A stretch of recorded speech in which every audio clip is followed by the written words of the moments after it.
Hello, everyone. Nice to see you. Good evening or afternoon or morning.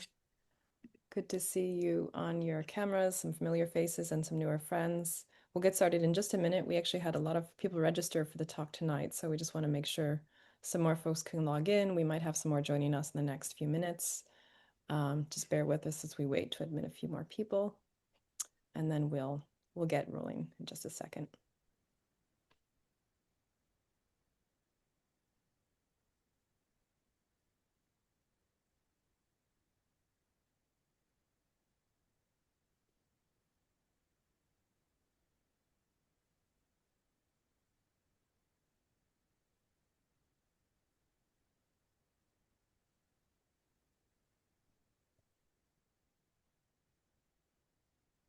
Okay, I think we can get started. So welcome and a more official welcome to everyone here this evening in the live Zoom room. And welcome to those who will be viewing this in the future on our YouTube channel. This is our MLE Friends series at Mind and Life Europe, and this is where we invite members of the research community, and that includes the extended research community, to invoke some of their current thinking and projects and really share it with the community, to offer it up for discussion.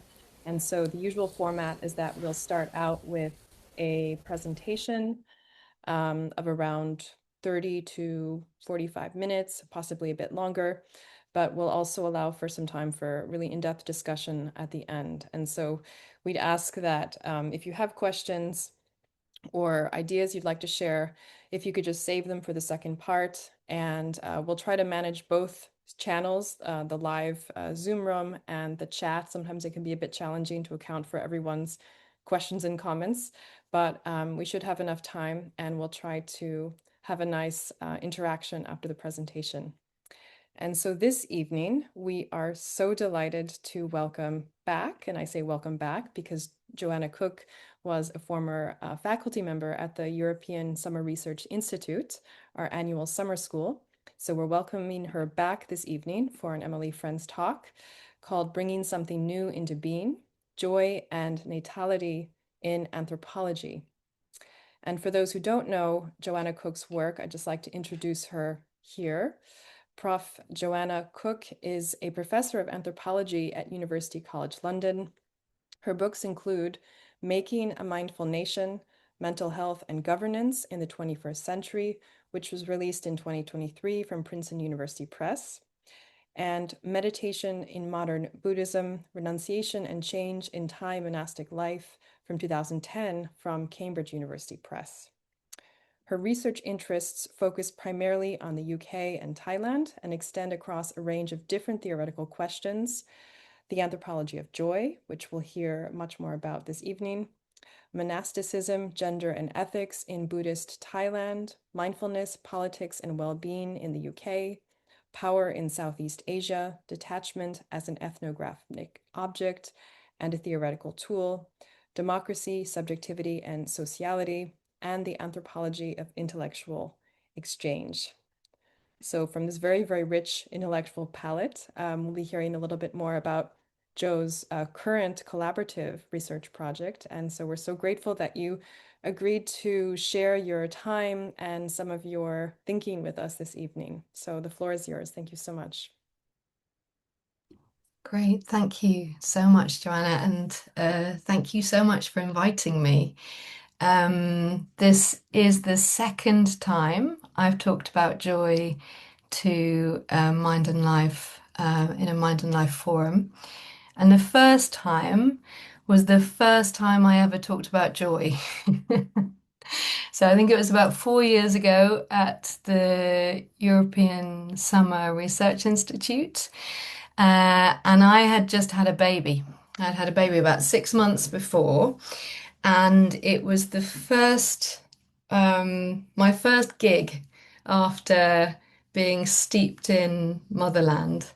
And I really wanted to talk about joy, and I almost didn't do it. I almost kind of bottled it and talked about mindfulness instead. But friends of mine said, no, no, go for it. Like, give it a go. And so I gave my first paper on joy. And it was really extraordinary. It was really extraordinary. And it was the beginning of this journey that I've been on ever since, really. So since then, I've done a lot of thinking about joy that I'm going to talk to you a bit about today. And in January, I began a big research project, a 5-year project with myself and 3 postdocs, looking at joy in cross-cultural perspective, which is really exciting. So that's the first large-scale cross-cultural study of joy. And it's joyous. It's really great. So, what I thought I would do is tell you a bit about joy and why I think it matters. But first, let me tell you a bit about myself for those of you who don't know me. Now, of course, while joy has always been really important to me personally and was part of the social worlds that I explored professionally, it was never an explicit focus of my research. My doctoral research focused on Buddhist monks and nuns in a monastery in northern Thailand. And this is a community of monastics who are committed to practicing and teaching a really intensive form of meditation called Burmese Vipassana. So I was really interested in understanding the lives of monastics from the inside, accounting for their everyday aspirations, challenges, and values, and the changing status of Thai Buddhist nuns, as well as the ascetic practices through which they seek to cultivate insight into Buddhist truths. Now, I then went on to explore mindfulness and the mental health in the UK, and I asked if mindfulness is the answer, what is the question? How have British people come to think of cultivating a kindly relationship with their own minds as a constituent aspect of the good life? And how has an increase in emphasis on preventative mental health care transformed the meaning of mental health itself? So, what I argued was that mental health has really become a transversal issue. We now routinely think of ourselves as having mental health.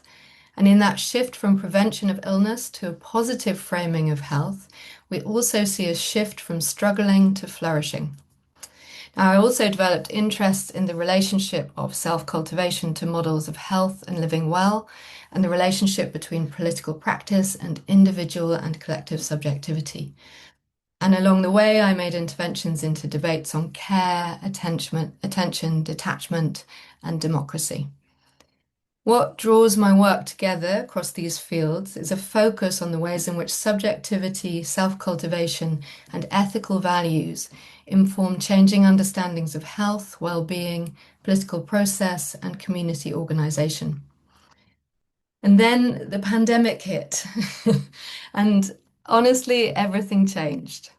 So the joyous quality of shared experience that I had taken for granted as fundamental to my life was stripped away momentarily, and I was able to see it in sharp relief or problematize it, as anthropologists say.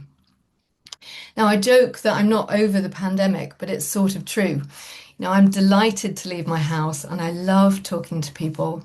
The pandemic was different for everybody, but one thing we all shared was significant limitations on our opportunities for collective coming together. And in my pandemic, I was really struck by the absence of joy. If the pandemic taught me anything, it's that I can't have a dance party online. And the absence prompted me to reflect on how important joy is in our lives. And also, importantly, I think how little social scientific research there is about it. Now, it occurred to me that for all the emphasis on flourishing and living well in my work on mindfulness, flourishing implies so much more than the prevention of illness. It suggests to me broader ethical questions about an alignment between our sense of values and purpose, about our engagement with other people and our involvement with the world. And so I started to approach joy in a really geeky way. I started to create conversations about it where they didn't previously exist. I read everything I could. I talked to everybody about why joy matters. And in today's paper that I'm going to present to you, I would like to present an agenda and a proposition. Now, my agenda is joy, Inspired by the social isolation of the pandemic and spurred on by my conviction that being in the room together makes a difference, I will argue that joy is not merely a pleasant emotion, but a vital analytical lens for understanding how people navigate the world. Without being Pollyanna-ish, attending to those moments of joyous self-transcendence that reaffirm the world and one's place within it provides insight into the emotional and ethical complexity of people's efforts to live well. I will suggest that joy functions as a form of social repair that sustains communities and generates possibilities for alternative futures, even in and perhaps especially in the most challenging circumstances. That is, following Hannah Arendt, the philosopher, joy is not just conservative, maintaining relationships, but is generative, creating possibilities for transformation. Shared moments of joy transcend our small me worries and offer the possibility of bringing something new into being. Without denying that life is woven through with pain and imperfection, focusing on joy allows us to examine the emotional complexity of life, making space for multiple and often contradictory responses to the world. I propose then that thinking about joy isn't a luxury for the few, it's a vital lifeline for people around the world, and we need to take it seriously. But why might this matter? Now, my intention is not to persuade you that joy is a good thing. I imagine that, like me, you already think that joy is good and more would be better. Instead, my proposition. In challenging times, we need an anthropology and a social science that can hold suffering and joy together without collapsing one into the other. Focusing on joy as a key component of contemporary life has far-reaching implications. It offers alternatives to the narratives that academics perpetuate, shifting the ways in which people are represented. It highlights that academics are implicated in the worlds in which they work, and it committedly emphasizes the potential for change, holding open the possibility of hope in relation to wider social, environmental, and structural forces. Writing in the aftermath of totalitarianism, Hannah Arendt argues that, and I quote, "Men, though they must die, are not born in order to die, but in order to begin." The miracle that saves the world, in Arendt's words, is the fact of natality. She says the birth of new men and new beginning, their action they are capable of by virtue of being born. She writes, only the full experience of this capacity can bestow upon human affairs faith and hope. The human condition, according to Arendt, is that we are fragile, plural creatures. We are never fully authors of our own worlds, and we never fully know the effects of what we do. For Arendt, the inherent boundlessness and unpredictability of action is deeply hopeful. In our interactions with each other, our action, we carry the potential to bring something genuinely new into the world. These small moments of natality are marked with radical uncertainty, but even in the darkest conditions, people have the capacity to create the new, and in so doing, they create themselves. As she writes, the fact that man is capable of action means that the unexpected can be expected from him, that he is able to perform what is infinitely improbable. Arendt prefaces her discussion of action with two quotes, one from Dante: "Since in action the being of the doer is somehow intensified, delight necessarily follows," and one from Isaac Dinesen: "All sorrows can be borne if you put them into a story or tell a story about them." Dante and Dinesen are fitting companions for our discussion. Dante was transformed through his journey into joy, guided by Beatrice. And Dinesen or Blixen was a master of stories of rebirth, redemption, and the unexpectedness of human behavior.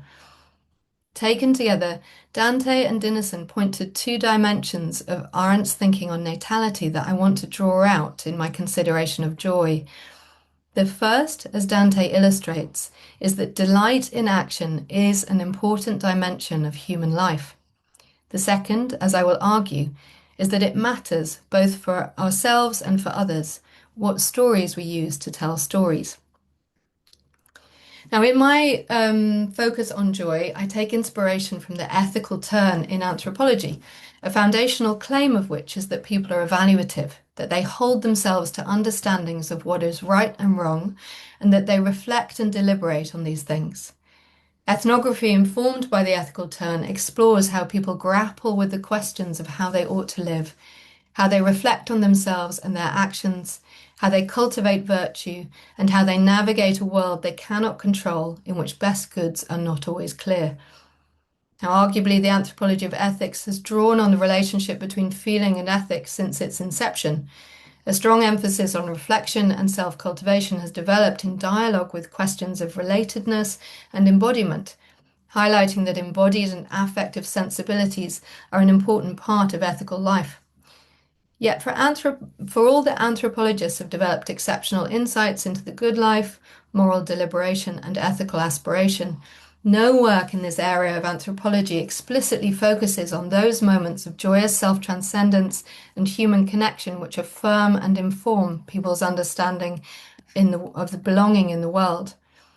By analytically embracing joy in social life, we might learn something significant about people's ethical striving and what the good life feels like. Joy presents us, I think, with an ethnographic puzzle. Joy is frequently intersubjective. It is at once personal and socially structured, intimate and external, or extimate in William Mazzarella's terms. It is a high intensity affective state that is often generated between people. At the same time, joy is strongly associated with self-affirmation and necessitates some degree of appraisal, that is, some assessment of a right relationship between oneself and the world.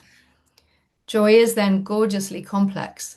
It arises when there is an alignment between the world and oneself, however that might be understood, and yet it is often other-oriented. It is associated with individual purpose and is a gift from elsewhere. It involves affective arousal and cognitive appraisal. It is both an experience of one's true self and a transcendence of the self. At the same time, I think joy is disarmingly simple. Joy feels good, and we feel joy about things we deem to be good. Now, this intimate, intersubjective, and transcendent character of joy reflects Arendt's insistence that moments of natality are always in medias res. We are always in the middle of things. We can never fully be the authors of our own actions, and we can never completely foresee their consequences. Arendt describes this as the fragility of our plurality. We are implicated in each other by virtue of our capacity for action, and it is that capacity that enables us to live, to create the new in each moment, though not as a sovereign act. As she writes, the impossibility of remaining unique masters of what they do is the price men pay for the joy of inhabiting together with others a world whose reality is guaranteed for each by the presence of all. And this is echoed in Theresa Kwan's analysis of the relationship between emotion and ethics. For Kwan, emotion is a relation in which something is at stake in a first-person way, and this at-stakeness implies moral experience. Emotion and affect reveal how things matter to people, and Kwan continues, it is in this mattering that we discover a moral agent who is responsive and vulnerable, trying to act well in a bewilderingly complex world. Kwan argues that moral significance is not only found in the intense emotional experiences of tragedy and suffering, but also in the mundane details of everyday life. To which I would add that joy, as an intense emotional experience and an everyday occurrence of a different valence, might also be a contender for moral importance. Now, Cheryl Mattingly has drawn on Arendt in her deeply moving work on African American families raising children with significant illnesses and disabilities in LA. Mattingly's powerful work insists that we might analyze social life from the perspective of its potentialities as well as its repressive normativities. In a recent paper, Mattingly describes two parents, Tanya and Frank, taking their paraplegic, non-verbal, and cortically blind son, Andy, on a skiing trip for the first time. Tanya and Frank describe the shock of hearing Andy's first truly joyful laugh as he flew down the mountain in an adaptive chair. Frank marveled. It was a first, I never heard him laugh like that before, and he was happy. Frank emphasizes the word happy. Mattingly asks what might happen if we analytically dwell on the surprise of this moment. Her account might have foregrounded the social conditions that made the event possible, the ski camp for children who are physically disabled, the history of disability activism in the United States, the decades of demands for increased inclusion in social spaces. But the significance of the ski trip was not only the historical and political conditions that made it possible. For Mattingly, analytically foregrounding this moment of joy, hearing a 9-year-old boy laugh for the first time, draws our attention to the event of surprise for Tanya and Frank, the discovery of a new son, of new possibilities. As she writes, what is foregrounded for the parents is, and I quote, that laugh, a moment of glee that they thought was impossible for their son, a boy so chronically unhappy in his body. Mattingly challenges portrayals of social life that reduce it to either a reproduction of cultural forms or the overdetermined effects of structural power and violence, while not dismissing either.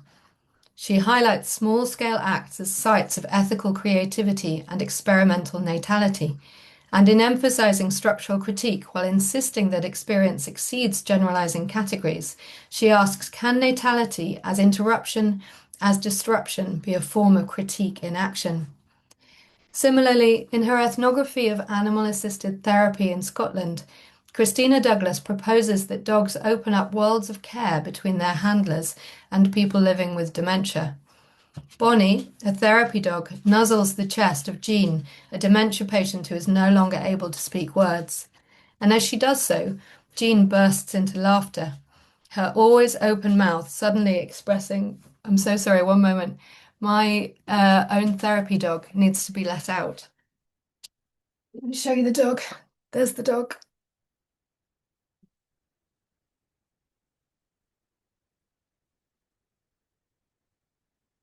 Thanks, guys. That was really good timing on Bertie's part.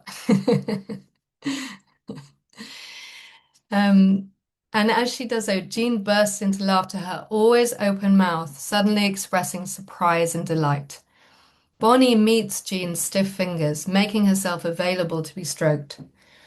Douglas argues that actions and reactions like these create new possibilities for care home residents, dogs, and their handlers.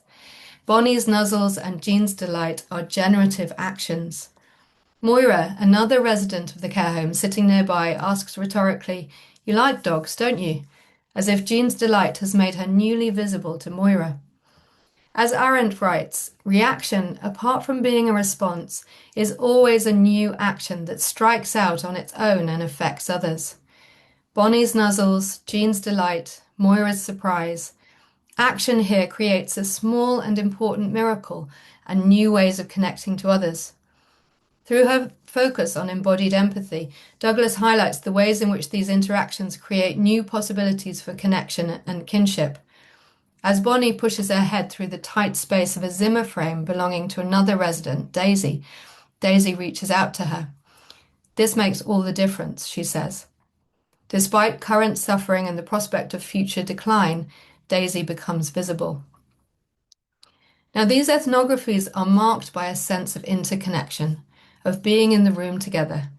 They reflect Arendt's emphasis on the hopefulness of fragility and plurality as a way of theorizing the self and society in which we are precarious, relational, unfinished, and joyful. In different ways for Douglas and Mattingly, joy sustains people in care practices and it creates the possibility of bringing something new into being. In both cases, we see the temporal immediacy of care, reflecting what Stephen Jackson describes as a deep wonder and appreciation for the ongoing activities by which lives are sustained against the weight of centrifugal odds. But beyond affirming moral relationships with others, they also emphasize creativity. Here, joy insists on particularity. It is generated in specific relationships between specific beings, and it reaffirms the world and one's place within it, but it also contains potentiality, a subjunctive inauguration of what could be, of what might emerge. Andy's laugh opens up a world of possibility his parents had not previously imagined. Jean's delight makes her personhood visible to Moira as if for the first time. Joy here encompasses both responsiveness to actuality, what is happening now, and an openness to possibility, what might emerge, what could be generated, what worlds we might make together. In this sense, joy operates as a subjunctive modality, capturing both what is, the affirmation of the self and the world, and also a tentative gesturing towards what might yet be. So, what would social scientific critique look like if our attention focused on the positive affective dimensions of people's efforts to live well? While scholars have done important work in drawing attention to the affective qualities of political and economic life, their conclusions have frequently articulated what Carla Freeman describes as a dark underbelly that forecloses any other transformative outcomes. Affect theorists have charted the rise of an affective cultural economy as a key signature of contemporary neoliberalism, demonstrating that feelings have become an integral part of capitalism and politics. Scholarship has highlighted the extractive qualities of contemporary affective life, identifying the affective qualities of despair and ennui in a range of different contexts, and theorizing the colonization of positive emotional experience as an insidious trick of late modern society.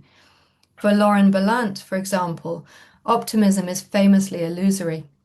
Berlant provides powerful meditation on our attachment to dreams that we know are destined to be dashed. In their reading, our Sisyphean pursuit of the good life is an amalgam of fantasy and futility, processed in experience before we rationalize it in thought. These feelings, Berlant says, are the body's response to the world, something you're always catching up to. We dream of swimming toward a beautiful horizon, but in truth, Berlant evocatively observes, we are constantly doggy paddling around a space whose contours remain obscure. Now, in a series of overviews, anthropologists have commented on this trend towards miserabilism, referring to such approaches and the scholarship that they produce as, in Sherry Ortner's words, dark anthropology.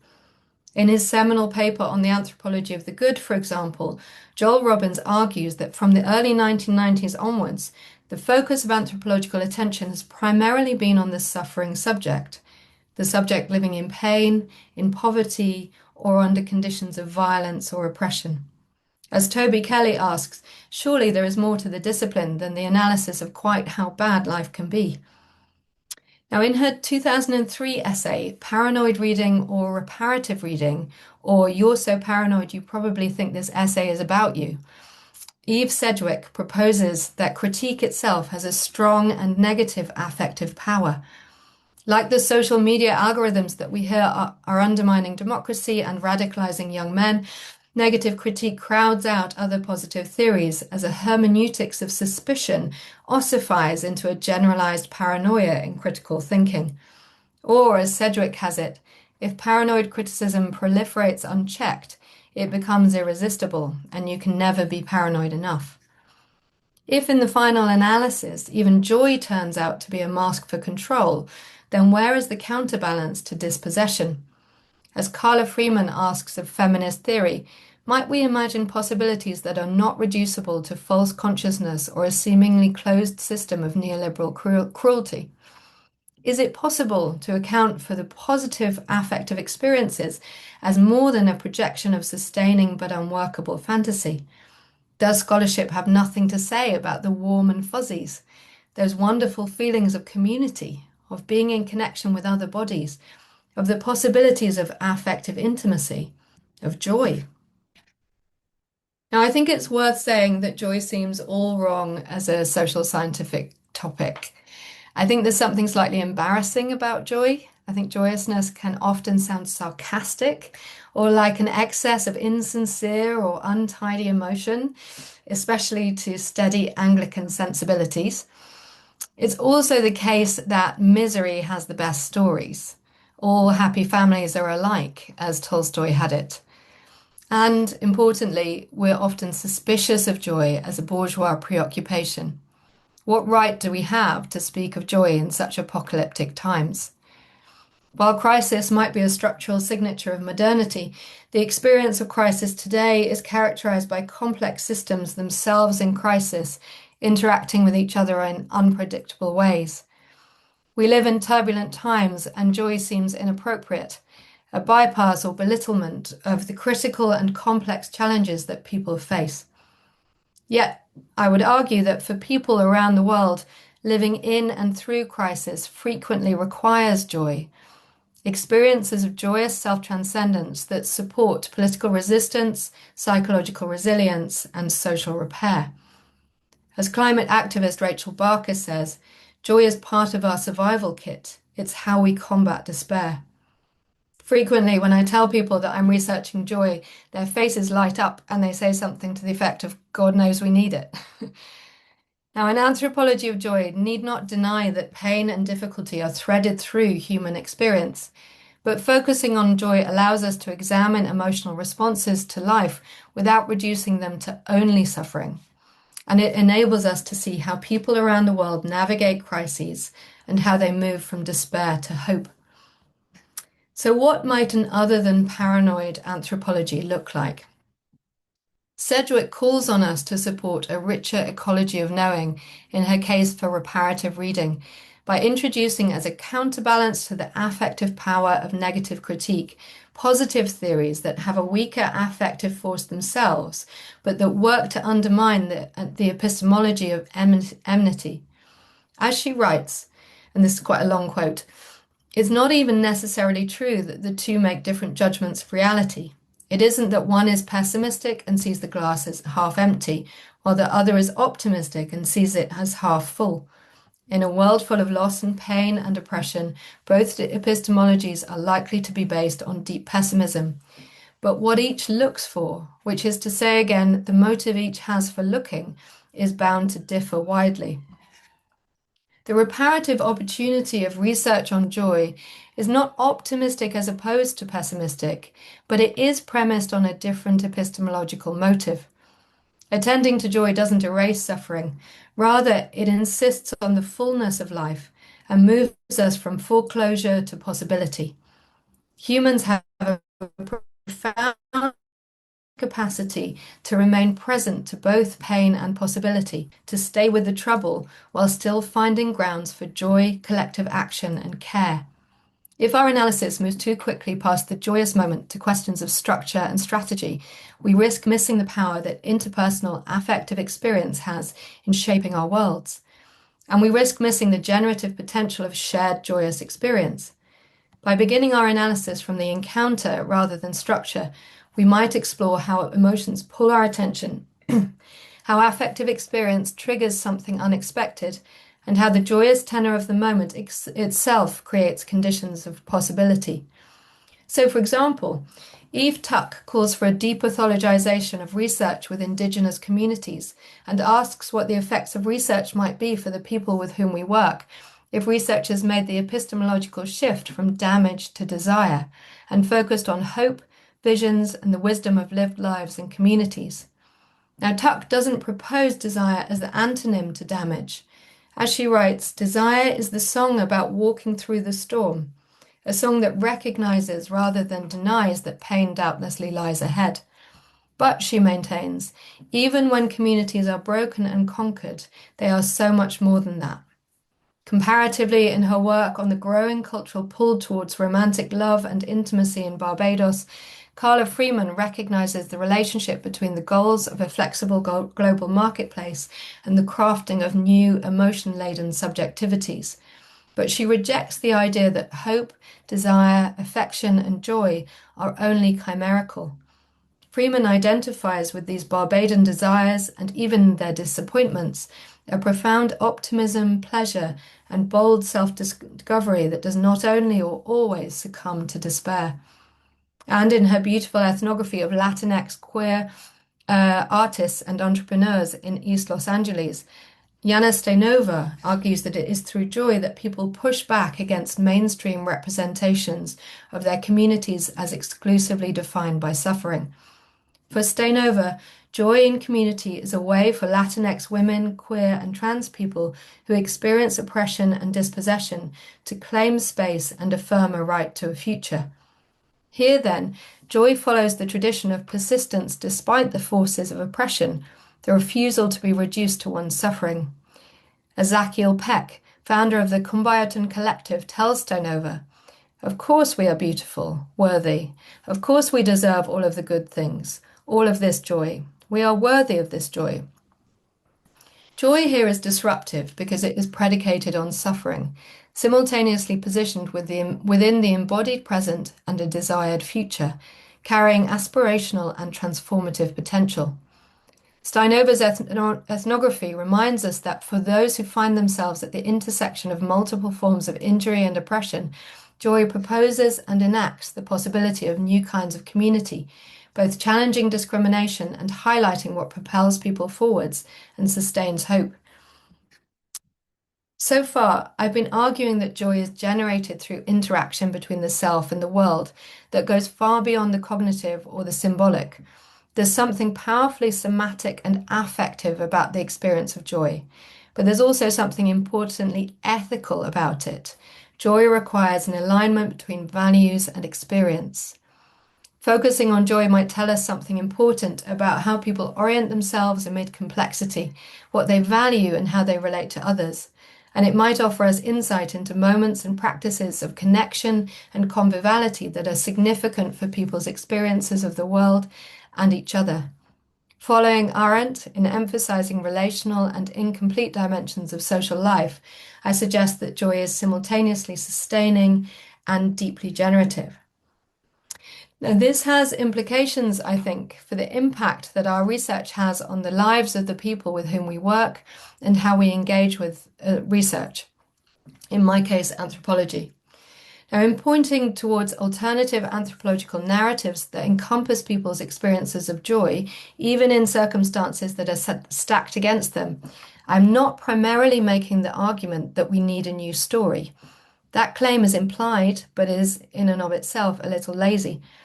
If we take seriously Arendt's theory of natality, it follows that we are not outside the worlds that we represent, and that the narratives through which we frame experience matter, both for ourselves and others. Arendt holds that we are never more than the co-authors of our own narratives, and while the present is informed by some sense of shared futures, we can never know what will happen next. As she says, nobody is the author or producer of his own story. We are co-authors of unfinished stories, always acting in medias res. And here is my proposition. The practice of anthropology itself is implicated in the worlds in which we work.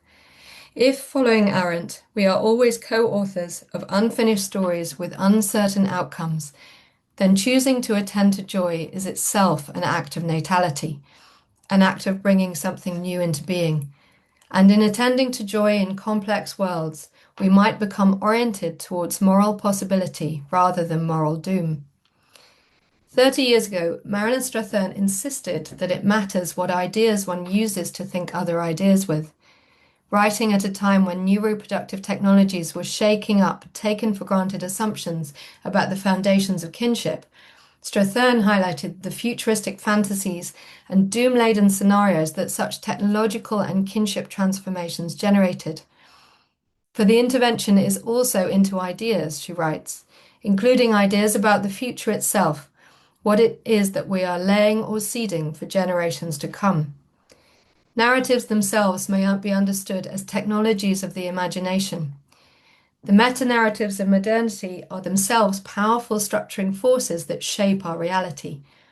Discourses about the end times are routinely bandied about these days, and with their prevalence, every news story about political idiocy or environmental destruction provides confirmation of a truth we already know. This kind of game over attitude in political and environmental commentary has a powerful impact on how we experience the world. As Strathern put it, such futures necessarily belong to the present. They are what we imagine for ourselves now. Now, I propose that we too are implicated in the crises of our times, and that we can learn from and with the people with whom we work. Reflecting on her research on climate change, Hannah Knox writes that we too find ourselves coming to terms with what it means to live in a climate-changing world. For Knox, this inclusivity calls on anthropologists to develop new forms of reflexivity and responsiveness. Similarly, Donna Haraway asks, how can we think in times of urgencies without the self-indulgent and self-fulfilling myths of apocalypse, when every fibre of our being is interlaced, even complicit, in the webs of processes that must somehow be engaged and repatterned? As philosopher Jonathan Rosen writes, there is a dynamic and reflexive relationship with any crisis that is potentially alive in all of us. And Chika Watanabe grounds her ethnography of disaster preparedness in the existential fact of our shared vulnerability. She writes, once we experience a devastating disaster, we cannot but see the brittleness of life on the world's surface. And yet we keep on living, but perhaps this time with slightly more readiness, not by retreating into a fortress to avoid potential pain, but by nurturing relationships. Now, James Laidlaw ends his masterful book, The Subject of Virtue, with a reflection on how anthropology might constitute itself as a practice of ethical self-fashioning. The subject of virtue holds the dual promise of both respecting our subject matter and recognizing ourselves as subjects of pedagogy and transformation. Through the practice of anthropology, we learn about other people and places in a way that enables us to learn from them. And in so doing, we reflect upon and enlarge our own understanding and judgment. As Laidlaw says, the culturally and historically different becomes the starting point of a process of understanding rather than its sterile foregone conclusion. This analysis of the ethnographic imagination as a form of spiritual exercise draws us into moral, emotional, and social worlds, the complex values that inform them, and the work people do to navigate them. We too are co-authors in Arendt's human condition, unfinished, hopeful, and generative creatures. Or at least I am. Attending ethnographically to joyful experience is itself an act of natality.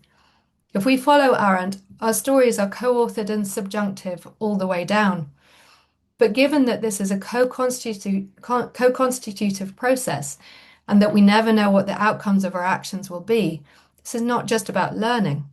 It is, following Arendt, unfinished action in a story that is not exclusively of our own making towards a future that remains uncertain. Ethnographic attention to joy as an immediate affective intensity, frequently characterized by self-transcendence and social connection, points to neither salvation nor despair. Instead, it points to the ways in which we might co-create the caring worlds we need, fragile, particular, embodied, and together. Thank you.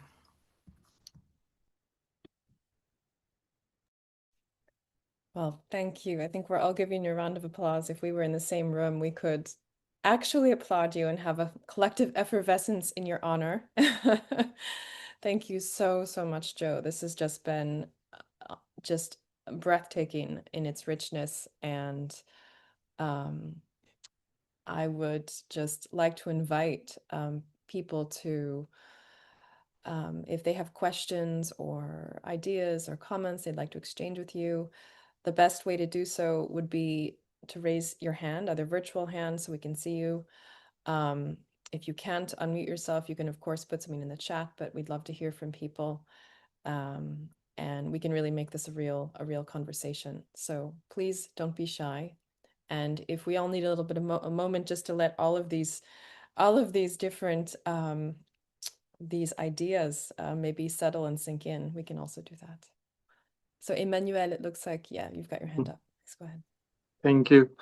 Thank you very much for this pleasant and joyful talk. So when you say that joy comes from pain, that we cannot separate both, just, of course, it reminds me the lotus and the mood, famous one. And I'm talking here as an educator. So I'm a researcher in science education. And in a few months, I will start a project that focuses on observation and to have students observe more. I was just wondering how you would phrase what you present today, but if you had to phrase it for a class, how would you tell the students that they could maybe observe what is joyful, how they are when they are joyful, or well, if you can help in finding a way to tell that. Yeah, absolutely. It's a great question. It's something that I'm actually was working on today. So that's very Okay. nice. I'm going to give a methods class on joy as method. And I think that certainly social scientists have sort of been a bit trained to bracket out the joy a bit, either their own or other people's. Um, and the one of the things that I think is interesting to think about and with is the relationship between researchers and the people they're working with. Um, I think joy as method, I'm really inspired by a lot of Black feminist thinkers like Tanisha Spratt um, and Hartman and people like Andre Lorde. So Andre Lorde had her argument for the erotic as being by which she meant feeling, as being an important part of um, kind of Black resistance. And um, I think, and also there's a great new book out by Dan White, which is right next to me, and Emma Cook and Andre and De Antonio Antoni called Affect as Cultural Critique, in which they make the argument that we can use affect, not just study affect, but engage with affect as a methodological practice. So practically, I think there are a series of things that I'd like to do with students. So one is to encourage them to be reflective about their own experiences of joy as a practical kind of practice in class. Another is to encourage students to think about their own field notes in terms of how they are um, working with joy, how they're thinking about joy. And then also, I was looking today at um, something from psychology called around affirmative inquiry. So this is a technique that Drew came out of working with institutions for talking to people about what went well, basically. So not just asking people to talk about the things that they find challenging and difficult, because it's interesting, the kind of affirmative critique literature really came out of the kind of genealogy of it. It was the surprise at, how much does work. Mm. And then using engagement with that to think productively and collaboratively about the future. Given where we're because uh, people tend to be motivated by change if they're taking some positive things with them. Um, Okay. and so I find those kind of different scales. I haven't done it yet, but I'm going to do that. I'm just working on that at the moment, but I'm going to run a masterclass in about a month's time. And so those are the kind of scales practically for thinking about this in terms of methods that I'm exploring at the moment. Thank you very much. Thank you. I will try to. Let me know how you get on.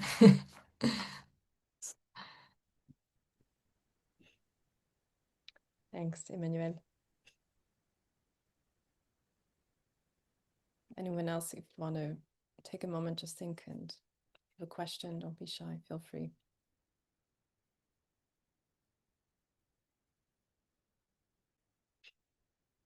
Maybe while we're waiting, I'll maybe be the glue between questions while we're waiting for another question. I did have a question I wanted to ask you about. I wonder how you articulated this a little bit with the work that's being done in these communities in the US, faced with disability and systemic injustice and poverty. But I'm wondering how you as a researcher are also sort of intersecting these questions with data or I guess observations on people whose life experiences, either for genetic biological reasons or experiential reasons like trauma, might tend for very good reasons to a sort of negativity bias. And how do you see that as intersecting with, or maybe rubbing up against, or being influenced by these questions that you're asking, starting from a very specific epistemic perspective, which is that actually this is a sort of birthright in the sense of natality as being something that we're always already in the midst of as humans. So how do you think through that sort of complexity? I hope that's not too long of a question. No, not at all. I think it's a fantastic question. Um, and um, I think it's really important that this is by in calling attention to joy, I am in no way suggesting that we like join the high vibes tribe.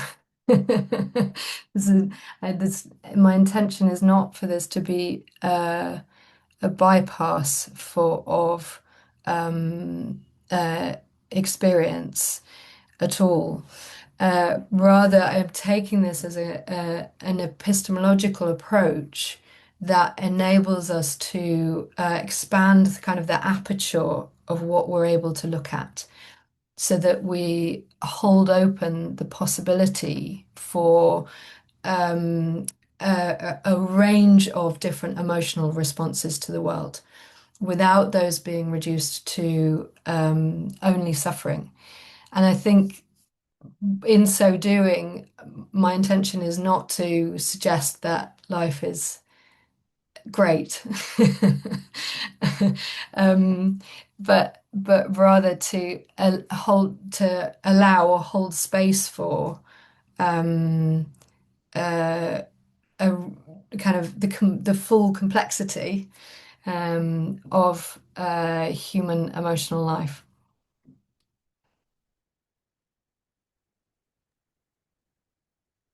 Thank you. Yeah, that's great. That could be a long conversation, but that's a great beginning. Thank you. Jan, I think Jan Newman had your hand up. Can you, I'm not sure if you can turn on your camera. If not, that's totally okay. But if you want to unmute yourself, go ahead. We'll see if it works. I'm just curious, I might have missed it.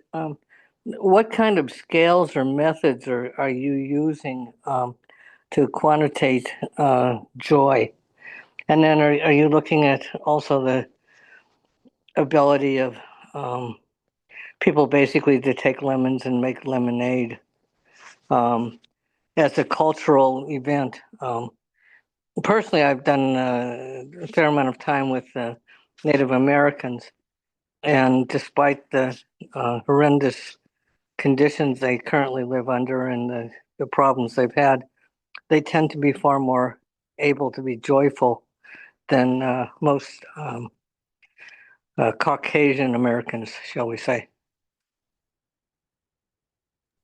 Thank you very much. Thanks, Dan. Yeah, so this paper was fully conceptual. Now, I based it all on other people's work, and there's a good reason for that, which is that I haven't done any research about joy yet. So we started our project in January, and we're currently doing our kind of pre-field training, and then we'll be beginning field work in July, and we'll do 15 months of field work, and then we'll write it up. So I'd love to come back and talk about the findings in about 3 years' time and see what came up. But in terms of our methods, we're using a range of different methods. Firstly, participant observation, which is the kind of bread and butter of anthropologists. And I'm going to be doing research in the UK.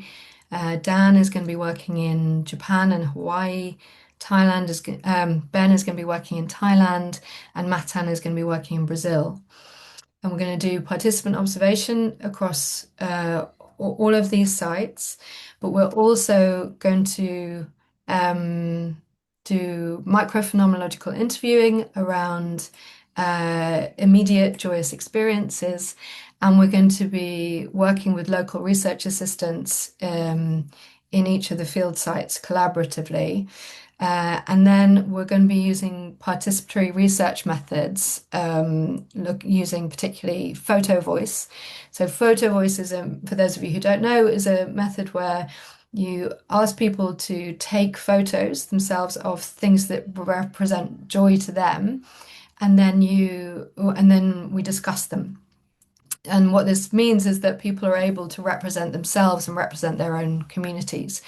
And what we'll do then is mount an exhibition based on, obviously with consent, we'll mount an exhibition based on those photos. And then we'll tour that exhibition around all of the field sites so that we are able to ensure an ongoing and collaborative dialogue around the topic as the research develops. That sounds good. Richie Davison just came out with a new book on flourishing, um, Great. which you may, I think it came out in the last week. Amazing. You may want to. I'd love Uh, to. What was the first name? Richard Davidson, Richard. Davidson. Thank you. That's perfect. And I can't remember the exact title, but it's on flourishing. He's been involved with mind life for a lot of years, and His Holiness the Dalai Lama, um, and has done a fair amount of research on meditation and contemplation, that sort of thing. But he's also talking about um, the idea of kindness as opposed to pure compassion. And he defines that as being more expansive than wanting to relieve suffering, but also the desire to flourish. Brilliant. I love that. Thank you very much. That's really helpful. You're welcome. Thank you for your talk. It's very interesting. Brilliant. Thank you. Thanks. Sorry about the mispronunciation, by the way, of your name. And John, I think your hand is up there. Please go ahead. Hi there. That was an absolutely magnificent talk on so many different levels. It'd take me a year to metabolize it. It's so good to see you, man. Hello. Nice to see you. And just the deep bow for all of the way in which you presented the multi-dimensional elements of it. Unfortunately, I have another Zoom at the top of the hour, so I don't probably have enough time to hear your answer to this question, but I want to pose it and try and stretch it out a little bit. I'm really interested in how what you're attempting to research now that you've developed the foundation for it intersects with wonder and awe, in which are also sort of, I think, sort of congruent with this entire human experience, and then even more sort of in depth, since your career is involved in researching mindfulness, and in particular how it's held in monastic or understood and embodied in monastic communities. How does that intersect with joy in the meditative, timeless moment that is really the nexus of all human experience, social, individual, cognitive, emotional? It all boils down to, are you present in this moment in some way? And I'd love to hear you sort of elaborate on the intersection of these different pursuits that you are engaging in your own life and also in your professional life. Yeah, thank you. It's a great question. Both parts of the question are great. And the relationship between joy and wonder and awe, I think they are of a family. They're all characterized by forms of self-transcendence, that kind of loss of small me worries. And often also importantly, really characterized by absorption in the moment. And I find that that question about self-transcendence, one of the most exciting things about the project, self-transcendence and social connection. So that social connection might be connection to something greater than oneself, whether that's a group of people, or that's, gods, or the environment, but there's some way in which everything is expanded and everything looks differently as a result. And I find that that's one of the reasons why I think I'm so excited about joy rather than happiness, for example, which is great.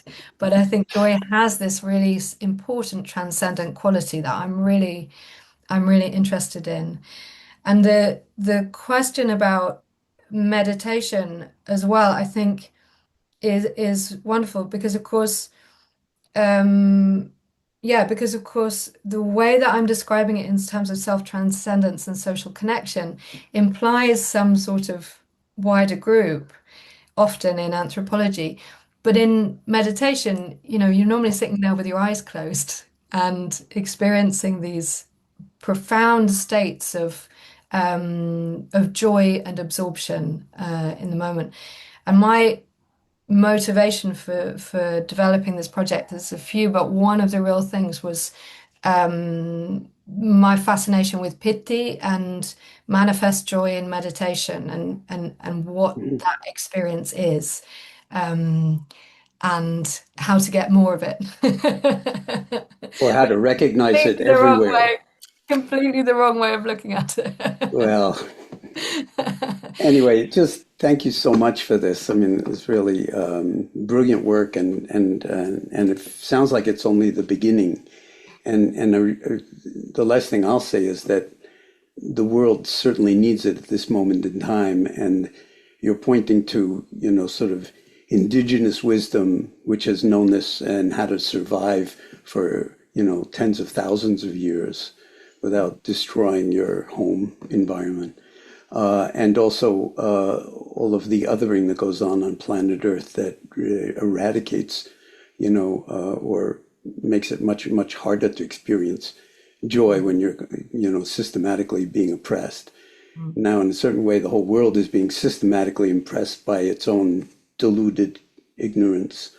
It sounds to me like your work is just really spot on for with a lot of different implications that Hannah Arendt would be really proud of. Wow, I'm really honored. Thank you so much. Thank Sorry, I you. have to leave now, but hi everybody. Great to see you all. Thank you. And thanks, sir. These lectures are just phenomenal. Mind in Life Europe is like really rocks. Oh, thank you, John, for coming. Really, such an honor. And we're all greeting you. Um, so we still have some more time for questions, discussion, about 20, let's say 20 minutes or so. We don't want to keep Joe too long, but if you've got more questions or comments, there are a couple of comments in the chat just giving some references. So we'll send you the chat after the talk, so you can take a look at those. Great. Thank you very much. They look fantastic. Thank you all so much for your suggestions and comments. As I said, this is really the very start of the project, and more is more. So I like anybody who has any thoughts or critiques or suggestions, would be really grateful for them.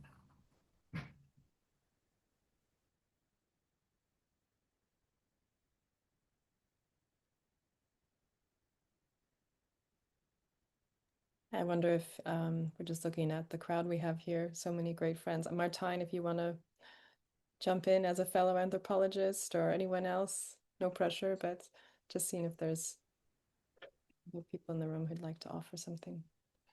Well,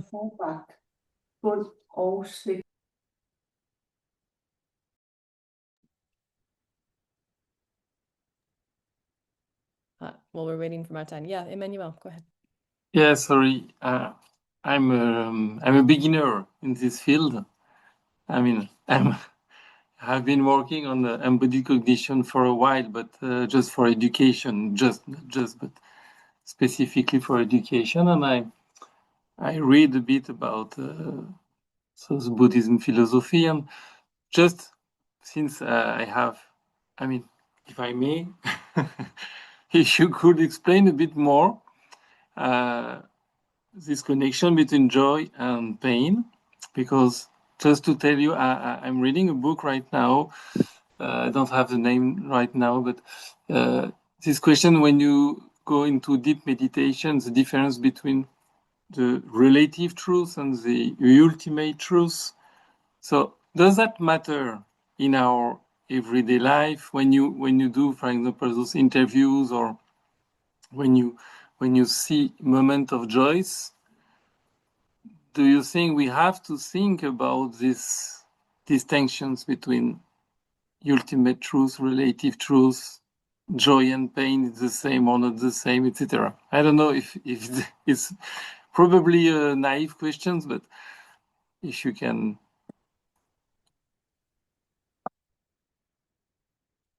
Sorry, always do it. It's a really interesting question, and there's certainly, I suppose I would answer it in two ways. One is to say there's a cop out, is to say, well, I'm an anthropologist, so my job is to go and learn about how other people experience, value, and express joy and pain or experience their lives. So that's the sort of that's the party line, and as important as well. One of the things I think is really interesting, though, in terms of um, yeah, in terms of the way that joy is I've understood joy in Theravada Buddhist contexts, in the context of intensive meditation, is that piti or manifest joy arises as a result of non-self.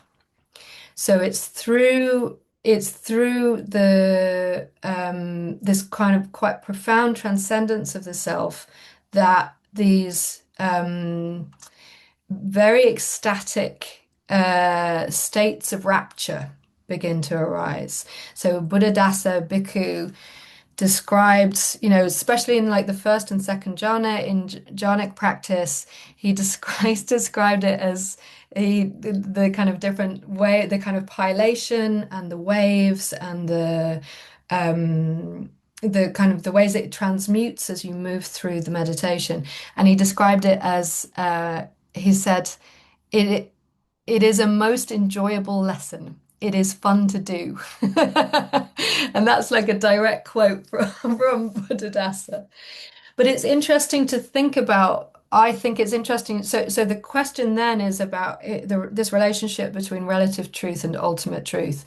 Like if you have this kind of relative truth of um, joy um, in a rave with your mates, for example, versus joy as a result of kind of experiential insight into impermanent suffering and non-self, that, they're qualitatively very different things. And I think, and the value and the meaning of them are radically different. So one of the ways in which I found it interesting to think about the place of joy in Buddhist meditation was through comparing it to the place of joy in Christian prayer. So, Saint Teresa of Avila, for example, has these very rapturous and joyous experiences in prayer. And those experiences very famously, so there's this very famous statue of her being like pierced with joy and so on. And it looks quite kind of sexy. Like it's quite, there's all of this kind of rapture and loveliness. And there, of course, joy, and she writes about it as joy, and joy there, of course, is the grace of God. So this is really about the relationship between the kind of the penitent and God and his divine grace. And so you have this very different, like if you compare that to the Buddhist jhanic practice, you have a really different experience, like a very different kind of metaphysics, very different, but necessarily also a very different experience of of joy, and in both cases, I think in a way that, but they both sit on the kind of ultimate truth end of the kind of the joy spectrum, if you like. Thank you for trying to help me. I think that was a off the cuff answer. I hope that was Yeah. interesting. Thank you. Thanks. So Johanna was kind of putting me on the spot before, and I had to answer a question, so I couldn't say anything.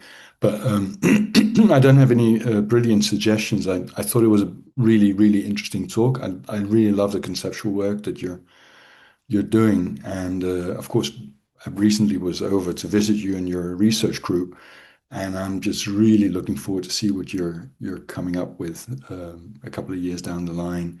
And as you know, you should come and see us in Aarhus because we have both philosophers and anthropologists working on ethics.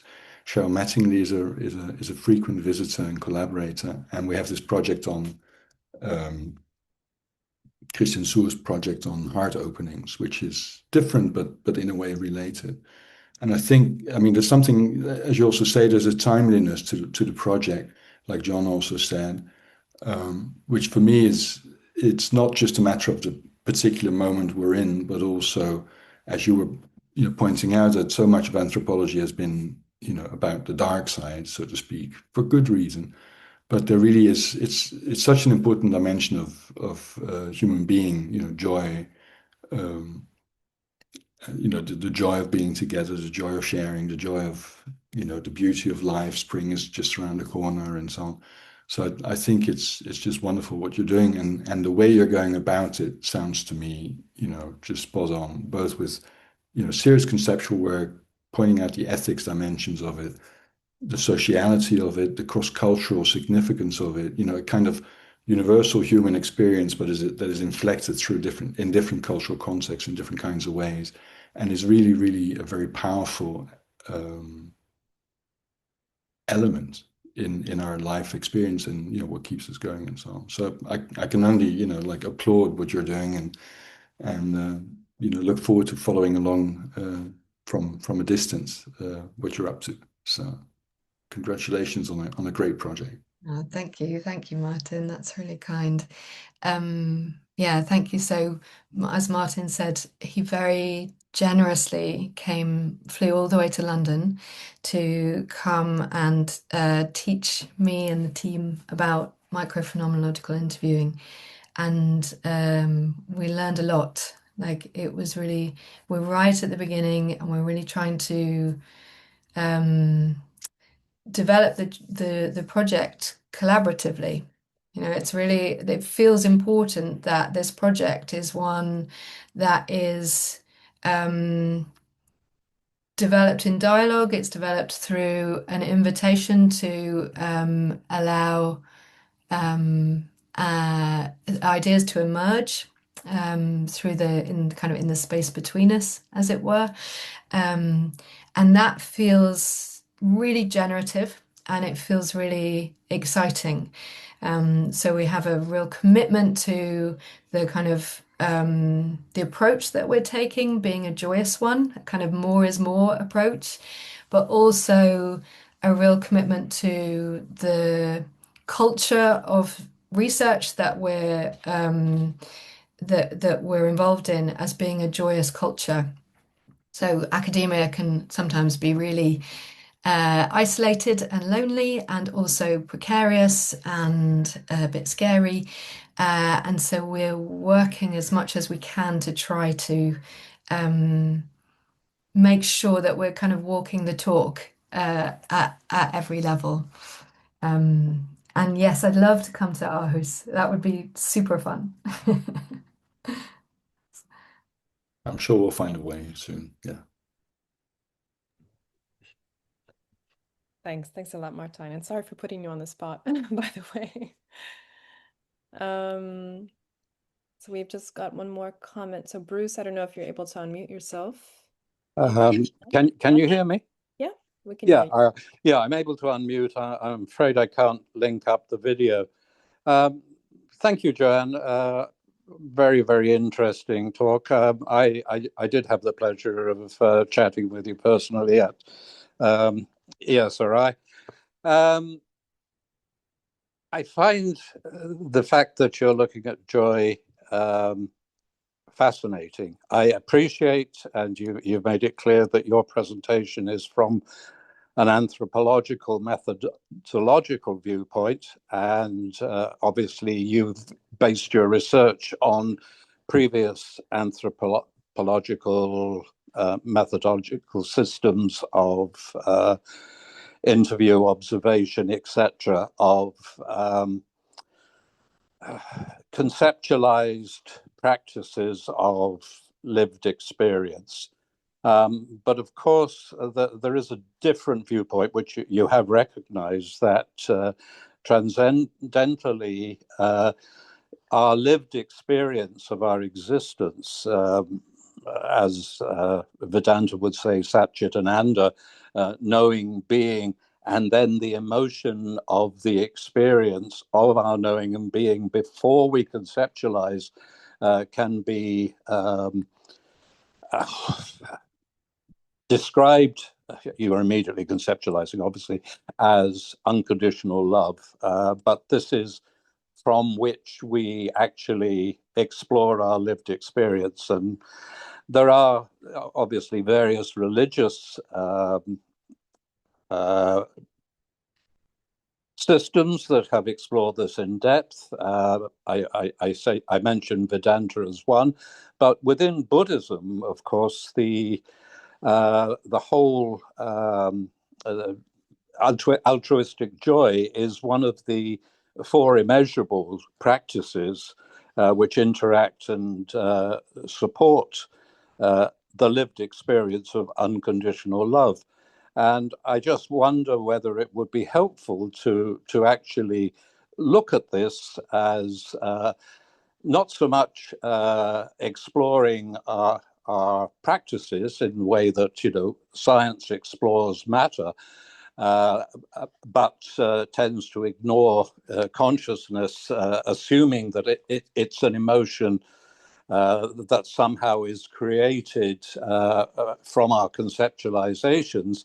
If we transfer that to unconditional love as being an aspect of consciousness, and look to see how it is practiced and therefore expressed, both for the individual and for the community as altruistic joy, both in oneself, which you experience by oneself, but also experiencing altruistic joy in society or in others, is similar in some ways to exploring compassion and self-compassion within the compassion wing of the Mahayana tradition.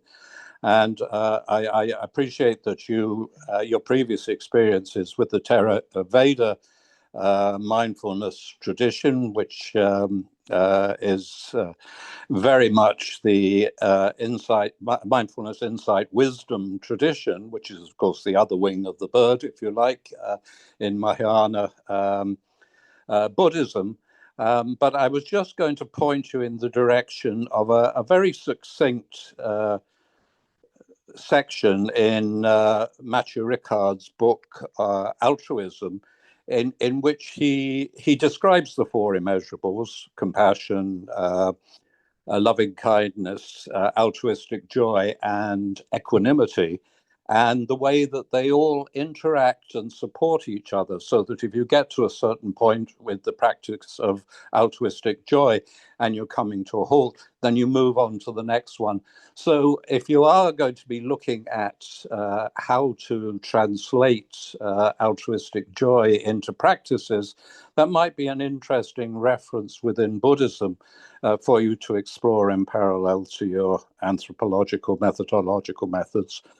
And at the end, I put in the comment, which is my lived experience, and I think transcendently, and you very much covered it, the best way of describing God or consciousness is God is love, in me. Now, either you didn't hear any of that or everybody's completely stunned. I keep forgetting to unmute myself, Bruce. I'm so sorry. Oh, no, it's all right. I just thought I might have stunned you into silence by Just- coming in completely from left field. You said that beautiful thing, and then there was total silence. I'm so Yeah, sorry. yeah, and I thought God is loving me, and at the moment I'm experiencing a moment of pure non-duality. That was beautiful. Thank you very much for sharing that as well. That's really heartfelt. I have put most of that in the chat, so when Joanna sends that on to you, you can look through again what I was saying, probably in a more succinct form, but also find the reference to Matthew Ricard. And since you're not so far away, you're in London after all. Where I started my medical career over 55 years ago at UCL. Right, walking in off Gower Street, right next to the Anthropology Department and Museum, and I'm now in Ireland. We may get to talk again. That would be wonderful. Thank you. And thank you so much. I also made extensive notes on what you were saying, and I'm really grateful for that. Yes, and I think that question about the relationship between the four immeasurables and how they interact and support each other is really significant. And one of the things that you're pointing to as well is practice. Yes. And I think that's a really so in the paper that I presented today, I was kind of talking about a friend of mine called it kind of interstitial joy. Like it was joy kind of in the cracks, like it wasn't looking at those contexts in which people explicitly talk about practice and value joy. A tiny bit, maybe in the Yanis de Nova, there are contexts in which, joy takes on this important political form. But I think one of the things that I would really love to explore, and, as John was saying, really speaks to my earlier, well, all of my work before this has really been about meditation practice in very, like in the monastery and in mental health context, but really has always involved practice and a very kind of heavily participant form of participant observation. Like it's enabled me to do a lot of meditation practice with people, and that's been a really important part of my life and the work that I've done. And I would, yeah, I would love to explore further those contexts in which joy is an explicit practice and is bound up with kind of wider ethical questions or a kind of ethical projects like prayer and meditation and charity, for example. Yeah, so thank you. That's really If we go from our non-dual basic experience of awareness of our own being, knowing our own being, and being able, before we conceptualize, when we move down the road to conceptualization, long before we reach language, which ties us down in minutiae, we actually reach symbolism and ceremony. The practices you're talking about, mindfulness, prayer, contemplative prayer, these are ceremonies. I mean, mindfulness, as John would say if he was still here, is a ritual ceremony carried out in a group. And it's been written extensively about. But the whole point of the symbolism, the ceremonies, is to lead another person to the experience that you have started from. So if I am, or somebody far more knowledgeable than myself, is starting from a situation of unconditional love within a non-dual framework and wants to lead somebody else to that through a practice, then the practice is designed that if they carry out the practice, they will reach the experience. Not that they would be able to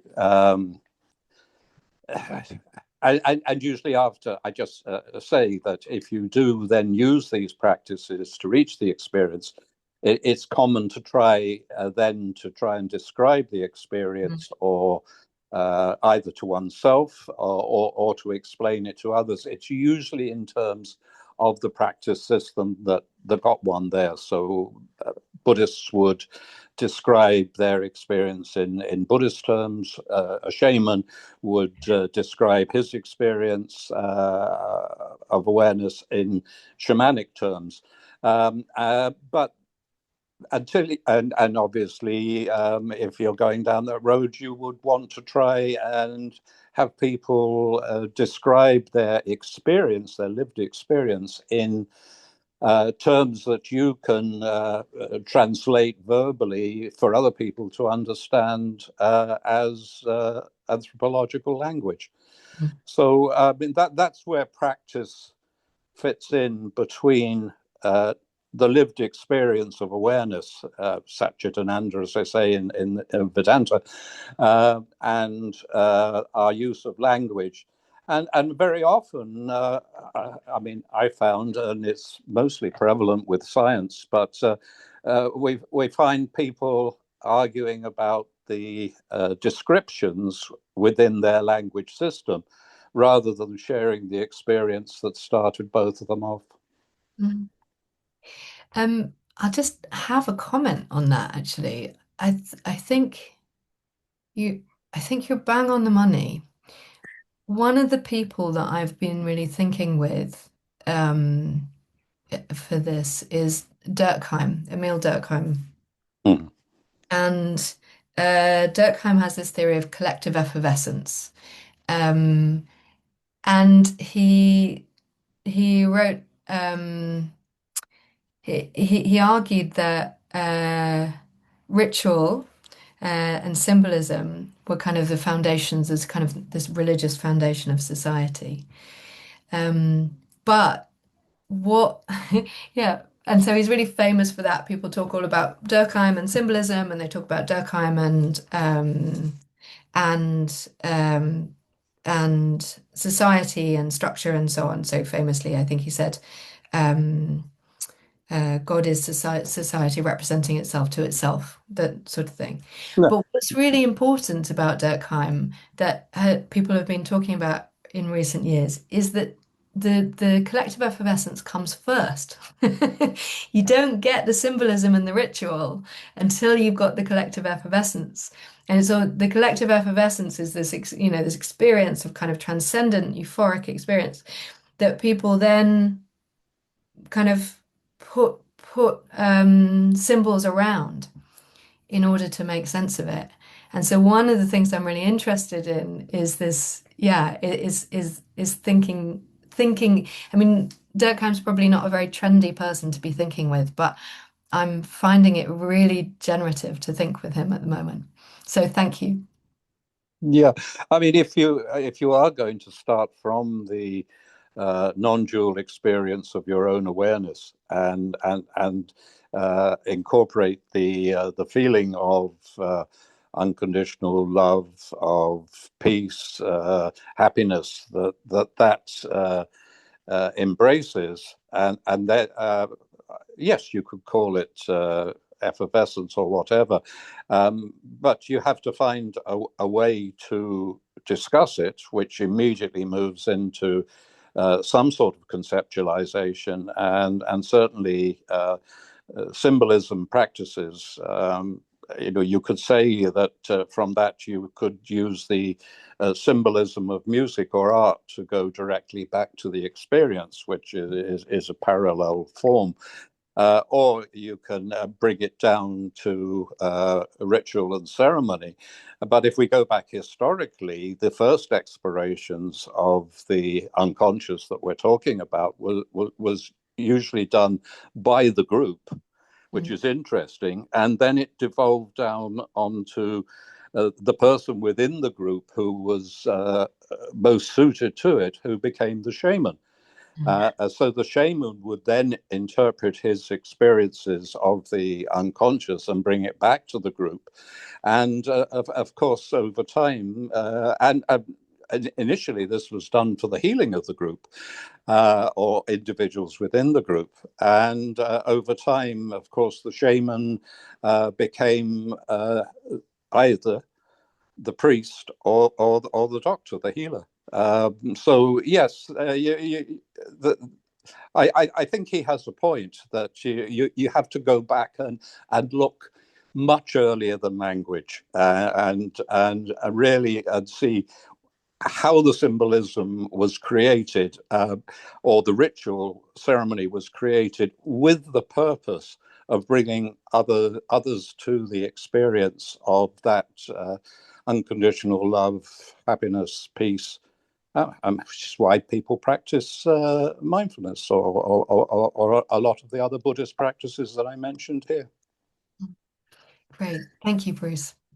Okay, thank you very much for your talk. I really enjoyed it. Thank you. Thank you. Thanks, Bruce. Thanks, everyone, so much for this lively and enlivening discussion. And once again to you, Joe, thank you so much. And as one of our friends and attendees said in the chat, she signed off by saying, "Thank you, Joy." So we can henceforth call you Thank you, Joy. So thank you, Joe. Thank you so much. And we hope to hear more about your research project as it unfolds and if there are any publications coming out of it. Of course, please keep us posted. And I think we've just got a couple of very quick announcements for the next few programs. So we have our next practice session next Tuesday, 31st of March. You can register and it's open to everyone. Our next MLE Friends talk, which is this series of talks, open for MLE Friends and association members, will be on the 23rd of April. Another dear friend of MLE and an active researcher, philosopher, Giovanna Colombetti, who will be speaking about her current research from a forthcoming book, which will be coming out later this year, called Feeling with Things Toward a Theory of Material Affective Scaffolding. And of course, we have our two major in-person events coming up, our Barcelona International Conference, Power and Care, Enactive Approaches and Critical Social Philosophy. It's still open for registration if you'd like to come as a general attendee. And I actually thought of a lot of what your talk was addressing, Joe, was very much dovetailing with these themes. And then, of course, our European Summer Research Institute and MLE Retreat this July. Applications are open until the 15th of April. So if you want to learn more about any of these events or programs, you can visit our website and follow our social media and sign up for our newsletter. So thank you everyone for staying and for your presence this evening, and do take care. Thanks again, Joe.